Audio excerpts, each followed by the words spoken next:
এখানে এগুলো হচ্ছে বাঙ্গি। আমি বাঙ্গিগুলোকে এরকম পাতলা করে কেটে নিয়েছি। বাঙ্গির জুস বানাতে আমার যা লাগবে, এখানে গুঁড়ো দুধের প্যাকেট নিয়েছি একটা ছোট সাইজের, এটার দাম হচ্ছে 80 টাকা। আর নিব হচ্ছে আইসক্রিম, আর মিষ্টির জন্য দিব হচ্ছে একটু আখের গুড়। এটা হচ্ছে একদম অর্গানিক খাঁটি আখের গুড়, যেটা স্বাস্থ্যের জন্য মোটামুটি ভালো বলা যায়। মানে মিষ্টি তো সবই খারাপ শরীরের জন্য, তারপরেও চিনি মধুর তুলনায় গুড়টা বেটার।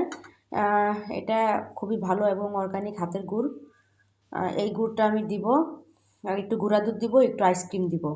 এটাই হচ্ছে বাঙ্গির জুসের টেস্টটা অনেক বেশি বাড়াবে। এটাই হচ্ছে বাঙ্গি জুসের গোপন রহস্য। যারা বাঙ্গি খেতে পছন্দ করেন এভাবে করে বানিয়ে খেয়ে দেখবেন, সত্যি অসম্ভব খুব মজার হবে। ব্লেন্ডারের জারে কিছু বাঙ্গি নিলাম, একটু গুড় দিলাম, যে আইসক্রিম দিলাম, একটু গুঁড়ো দুধ দিয়েছি, সেটা স্কিপ হয়ে গেছে তাই বলে দিলাম। একটু পানি দিয়ে দিব, ব্যাস এটুকুই এনাফ, আর কিছু লাগবে না। শরবতের ব্যালেন্স আনার জন্য একটু বিট লবণ দিয়ে দিচ্ছি সামান্য। এবার ঢাকনাটা দিয়ে এটাকে ব্লেন্ড করে নিব। ব্লেন্ড হয়ে গিয়েছে, আমি একটু ছেঁকে নিব।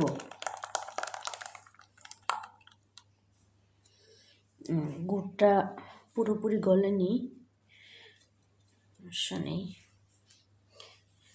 এই তো আমার শরবতটা হয়ে গিয়েছে, দেখতে এরকম হয়েছে, খেতেও খুবই মজার।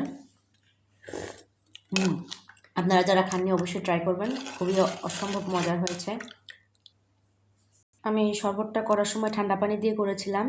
আমি একটু পরে বাইরে যাব, তাই আমি বাইরে যাওয়ার জন্য বোতলে ভরে নিয়েছি। আপনারা যারা খেতে চান সাথে সাথে, তারা ট্রান্সপারেন্ট একটা মগে ঢেলে সঙ্গে সঙ্গে পরিবেশন করে খেতে পারেন বরফ কুচি দিয়ে। আমি বরফ দিব না, যেহেতু ঠান্ডা পানি দিয়ে করেছি।